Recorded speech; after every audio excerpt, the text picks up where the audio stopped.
Civil ഡിഫൻസിന്റെ നേതൃത്വത്തിൽ ശാസ്താംകോട്ടയിലും mock drill സംഘടിപ്പിച്ചു. Sasthamkotta water അതോറിറ്റിക്ക് മുൻവശത്താണ് മോക്ക് ഡ്രിൽ സംഘടിപ്പിച്ചത്. സിവിൽ ഡിഫൻസിന്റെ ശാസ്താംകോട്ടയിലും മോക്ക് ഡ്രിൽ സംഘടിപ്പിച്ചു. ശാസ്താംകോട്ട വാട്ടർ അതോറിറ്റിക്ക് മുൻവശത്താണ് മോക്ക് ഡ്രിൽ സംഘടിപ്പിച്ചത്. ജില്ലയുടെ വിവിധ ഭാഗങ്ങളിൽ ശുദ്ധജലം എത്തിക്കുന്ന പ്രധാന പമ്പിംഗ് സ്റ്റേഷനാണ് ശാസ്താംകോട്ടയിലേത്. ശാസ്താംകോട്ട ശുദ്ധജല തടാകത്തോട് ചേർന്നാണ് ഇത് സ്ഥിതി ചെയ്യുന്നത്.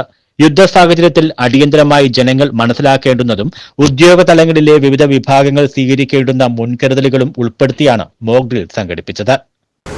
4:2-ന് 30 സെക്കൻഡ് വീതം 3 പ്രാവശ്യം ഒരു അലർട്ട് സൈറൺ ഉണ്ടാകും. ഈ സൈറൺ വരുമ്പം തന്നെ ചുറ്റുപാടുമുള്ള ഷോപ്പിലുള്ളവരും വീട്ടുകാരും വീട്ടിൽ കയറി അവർക്ക് സുരക്ഷിതമായ കെട്ടിടത്തിലേക്ക് മാറി കതവും ജനലും അടച്ച് ലൈറ്റ് ഓഫാക്കി മൊബൈൽ പോലും ഉപയോഗിക്കാൻ പാടില്ല. സേഫായിട്ട് പുറത്തേക്കിറങ്ങാതെ സേഫായിട്ട് ഇരിക്കേണ്ടതാണ്. 4:03-ന് സൈറൺ മുഴങ്ങിയതോടെയാണ് മറ്റു നടപടികൾ ആരംഭിച്ചത്.